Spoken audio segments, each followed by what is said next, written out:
Welcome to the Fiscal Physical Podcast. Join us each week as we sit down with the founder of Alchemy Wealth Management and author of Your Fiscal Physical, Ryan Nelson. Tune in to gain valuable insights and practical tips as we simplify complex financial concepts into digestible lessons. From budgeting to retirement planning, this podcast is your go-to resource for mastering financial literacy. Welcome, everybody, to this week's episode of the Fiscal Physical Podcast. My name's Aaron. I am here, as always, with the illustrious Ryan Nelson, the founder of Alchemy Wealth Management. Ryan, what's cracking with you today, man? Not too much. Same old, same old. What about you? Yeah, I am in the same boat, and honestly, not complaining. I kind of like the same old right now. Like, it's nice when things don't, things are going okay. You're like, okay, I feel like I got a handle on things, and then before you know it, things get messed up, and you have to go with it. But hopefully, in the financial world, things are going well on your end, and we're here to bring some financial literacy to our listeners out there. So let's jump in. You ready? Let's do it. All right. Awesome. So today we're going to talk about financial scams. How fun. Great. These are unfortunately a big part of the world today. I was reading up on some statistics before this year, and it mentioned that according to the FTC, Federal Trade Commission, Americans lost about $10 billion in scams in 2023. That's a lot of money. So, obviously in different realms, whatever they want to call that. But, Ryan, I think in your industry, you've probably seen or come across some financial scams or heard stories of it in your day. So I'm just curious if you could maybe share some tips or tricks on how to avoid these, how to look out for them, and kind of increase everybody's knowledge on what to be alert for.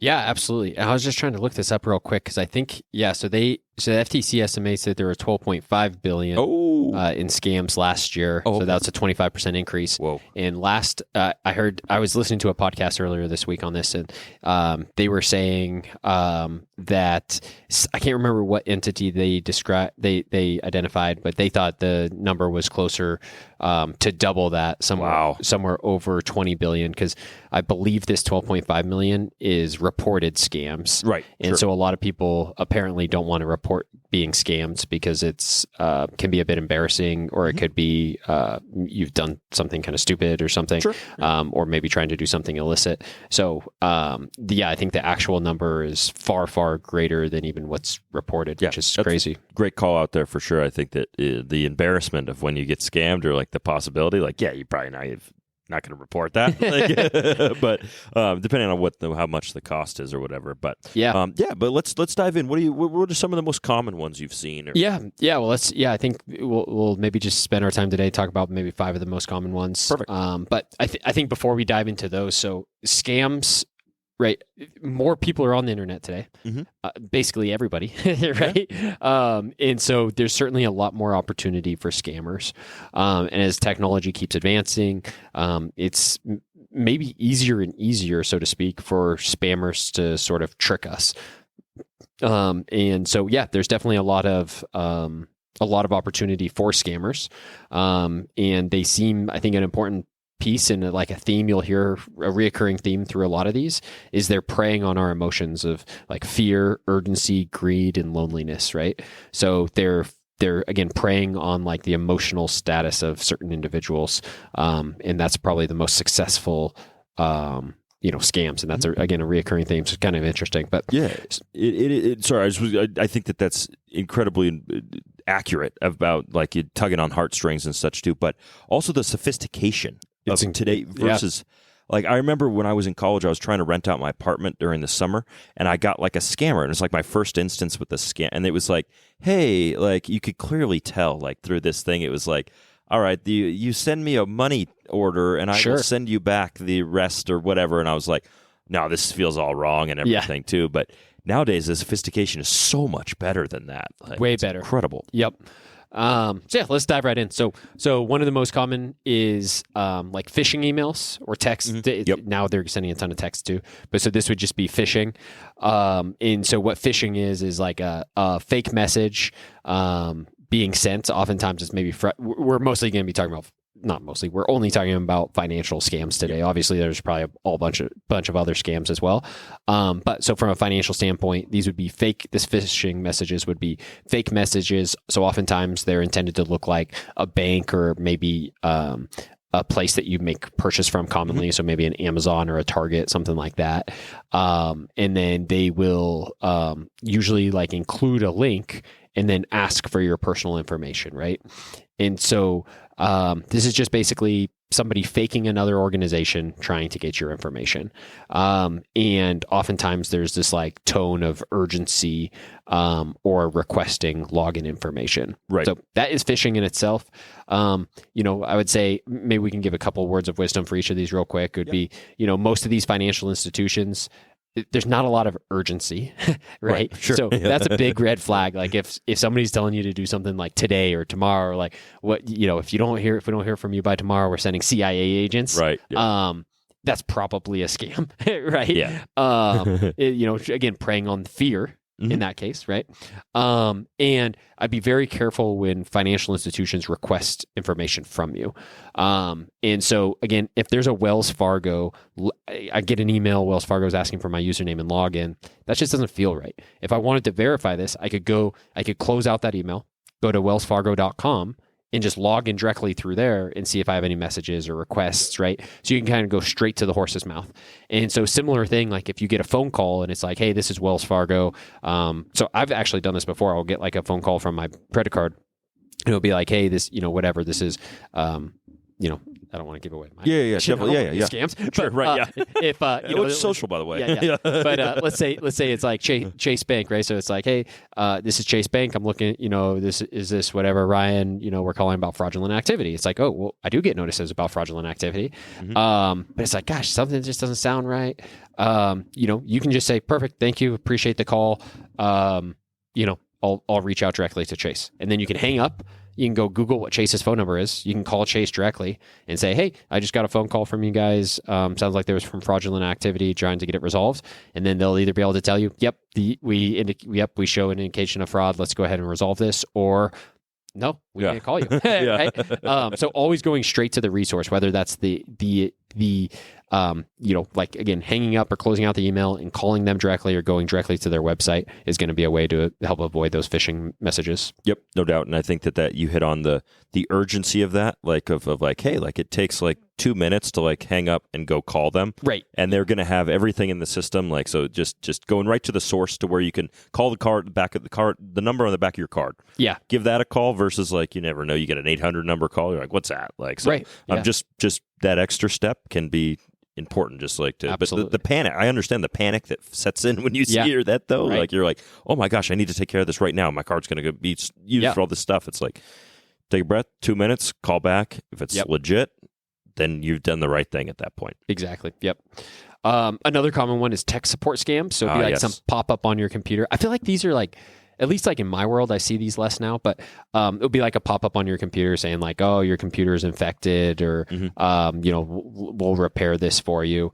And the reality is just like these, legitimate tech companies don't initiate tech support. Right. Right. Like a legitimate, company isn't going to know that you got that virus and is proactively reaching out to you to resolve it. Right. And so, this would be one of those things again, where if you're getting prompted, like it would be one of those things, instead of just taking their word for it, that they can help you, maybe just close that out. If you're concerned, take your computer to like an actual professional and they'd be able to look at it and say, maybe, yes, you do have a virus, but we'll go ahead and help you. Right.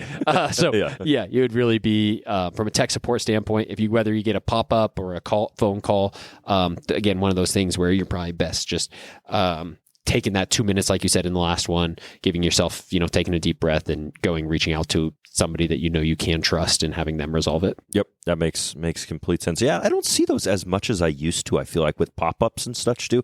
I don't know if it's because blockers have gotten better or whatever it might be, but like I know that like in college that was a big thing. You get pop-ups and you're just like, oh, don't, like, oh my gosh, I got this virus, I got to resolve it right now, like kind of thing. And it's like, no, like, but yeah, it's interesting. Maybe your internet habits have changed. I don't know. Yeah, so maybe for better or worse, hard to say. Next one, romance scams. Now we're talking. So this one, again, going back to like preying on emotions, right? So this is one where this is, I feel like, becoming more and more like common. And so these are kind of hard because in some ways they're like almost legitimate, right? So it's oftentimes you'll see, again, oftentimes the elderly are more vulnerable to this. And somebody will form a connection with somebody and request them for money. And it's an interesting one because it's almost like the connection is real, but it's only a one-way connection, right? Like one person's creating that connection only with the intent of getting money. The other one is engaging in the connection because they want the connection. But it's a really hard one to identify because they're not tricking you necessarily in a way. Like you actually do end up falling in love with this person or like feeling an emotional connection to them, and you feel that they need help, and then you send them money for this help, right? So it's a very interesting, I think, scam. But it is prevalent. It's common on dating sites. Again, it preys on like that maybe loneliness or emotional connection. Ultimately, they end up asking for some sort of financing. Often it's something like a gift card or crypto. So again, if somebody you know or like is requesting cryptocurrency or a gift card, that's just kind of weird. Yeah, that's there might not be other people in your relationship asking you for random gift cards or asking you for crypto. That might be a good indication that like, why is this one person in my life kind of asking me, requesting different things? Right. That'd be a red flag for sure. Absolutely. But definitely it's just emotionally manipulative, and therefore can be just very, very effective and hard. So this is one you just got to be aware of, and it's maybe harder to see if you're the one caught up in it. So it's one of those things where it's important to look out for those around you and your your parents and your siblings and your kids. And, if you suspect some sort of fraud, or scam happening, like it'd be important to talk to those people. Yep. Without a doubt. I think that's a you hit it several times. Very effective. That is one of the most effective ways is developing that emotional, that connection with somebody, and then preying on those emotions for sure. As slimy as it sounds like to the day-to-day person like you and me or whatever, but like it is effective. You see it all the time. There's movies, there's TV shows, there's all these things made about individuals who get taken for these things, and you just feel bad in the end. Absolutely. It's like, man, but effective tactic, as bad as it sounds. Yeah, absolutely. And then, the fourth of five, we'll talk about imposter scams. So this would be like the common one that I hear a lot about is, again, unfortunately, the elderly is sort of more vulnerable to these. And so, it'll be, like somebody, the classic one that I've heard, and I've heard multiple people get the same one, is it will be a grandchild calling a grandparent. So let's say little Johnny is calling their grandma and says basically, "Hey, grandma, this is Johnny. I'm in a jail in Mexico. I need $5,000 bail. Can you send it to me now? I don't want it to, I'm embarrassed. I don't want to tell my parents, but I'm safe. I'm okay. Can you just send me the money?" And the reality is it's not Johnny. Johnny's safe at home. It's somebody impersonating Johnny. So they just got that information, they just found out the grandchild's name, calls the grandparent. The grandparent doesn't necessarily recognize or not recognize the name. I mean, the voice. Sure. And so it can be, again, one of those things where, again, you're preying on somebody that's vulnerable. You're tapping into that emotions, right? Of course, that grandparent wants to help their grandchild. They think that maybe they're in danger or some possibility of that.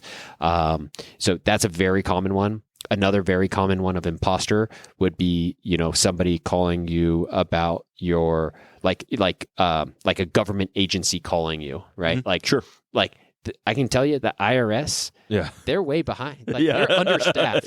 They're not making outgoing phone calls. Right? You can't get a hold of them if you call in. Right? Exactly. So like, you get a call from the IRS telling you owe back taxes. Like, that's not how the IRS communicates. That's probably a scam, right? So they could be impostoring anybody, but but oftentimes it could be somebody that's of power that could potentially scare you, right? So again, preying on that emotion. Or it could be somebody like a family member. They're impostering a family member and preying on you that way. So again, they're usually asking for some sort of bail money or back taxes or emergency help or something like that. So again, this one is another one of those ones where it'll be urgent. Right. Yep. Go now. Yeah. And so it's like, I need the money like in the next like 15 minutes. Can you please help me? This is my only opportunity. And the reality is this is another one of those things where it's like, take a deep breath. Like you said, give yourself 2 minutes. You can go right to the source. So you can call Johnny. Mm-hmm. If you don't know Johnny's phone number, guess what? Johnny's probably not your first. He's not probably not reaching out to you first to get that money, right? And if you do know Johnny's phone number, just give Johnny a quick call and say, you're at school? Yeah. You're in college? Oh, okay. Well, good to know. Yeah. Somebody just called me. See you later. So that'd be another one of those things where, just take, a lot of this stuff, I think just separating yourself from it, reducing, they're going to try to make it feel urgent, taking a deep breath, and trying to like let the emotions settle down can help here. Awesome. I love that, man. That's a great way. What's the fifth one here? Investment scams and crypto fraud. So this is obviously, more prevalent these days. But, from investment fraud, if somebody's like guaranteeing returns or, I talk to people all the time, like if something sounds too good to be true, guess what? It's probably too good to be true. Right. And so usually if somebody has some sort of investment opportunity for you, hey, there's a limited opportunity, so there's scarcity, there's urgent. We're only letting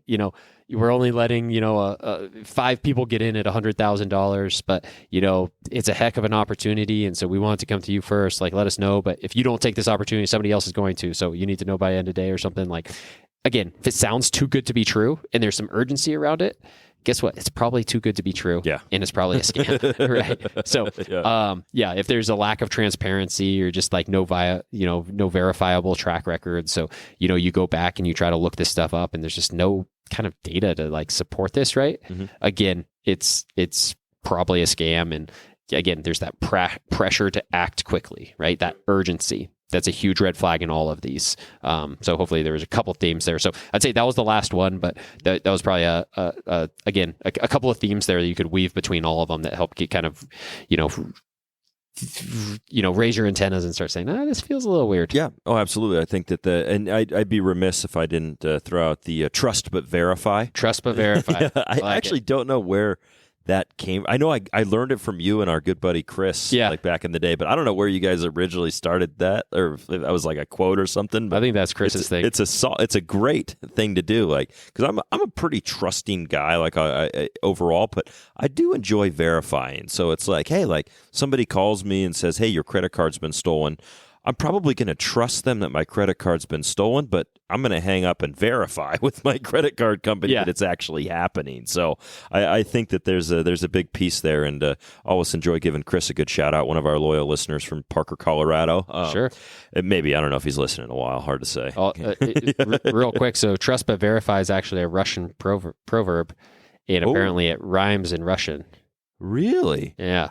But then Ronald Reagan used it on several occasions in context of the nuclear disarmament discussion with the Soviet Union. So, good looks like Ronald Reagan may have popularized it here for us, but the old Russian proverb that actually rhymes in Russian. So yeah. Oh, there you go. I'm gonna have to learn how to say that in Russian. Yeah. And now you know. We'll drop that on the next podcast. There. Yeah.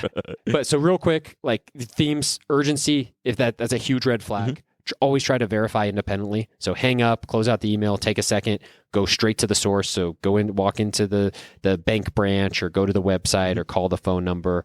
And then another thing just to help protect you is like use multi-factor authentication and stuff whenever possible. Helps avoid anybody being able to get into your accounts. So those would be a couple, kind of 3 quick hitters to help avoid scams. No, that's great, man. I really appreciate the information. Hopefully everybody can take definitely something from this one, because scams are out there. And you mentioned the elderly, and just like you would assume that, hey, your parents maybe know your voice or whatever it is, but making sure that like, hey, like if this happens, like maybe coming up with a safe word or something like, hey, it's actually me, or something along those lines, to where as people get older, they potentially become more vulnerable in that regard, and ensuring that everybody is set up for the best success possible. But they're out there. Make sure that you guys take that all. Tax season is upon us. Actually, it's already passed at this point. So if you get any calls at this point from the IRS, like Ryan said, they're not up to speed. Yeah. They're not going to be they're not going to be calling Aaron Hoisington to collect his back taxes. But awesome. Thanks so much, Ryan. Appreciate the insight. We'll be back on the other side of this with the personal section. Everybody hang tight. Awesome. And now, to put the personal in personal finance. All right, Ryan, we are back here, and with the other side of the Fiscal Physical podcast. I actually really am curious about this answer from you here, and I think I had to put some parameters on it, because I think that you'd might still poke some holes in it, but we'll see. So sure. This one I want to pose to the listeners as well too, just because it's always kind of fun to daydream about this. So if you were given $1 million, $1 million goes into your bank account, it's tax free. You've got $1 million here. But the only catch is you have to spend it within 24 hours. So, side note, you can't invest it. You can't just put it into the bank account, can't give it to Alchemy Wealth Management, anything like that. You just have to spend it in 24 hours. What are you, Ryan Nelson, doing with that money?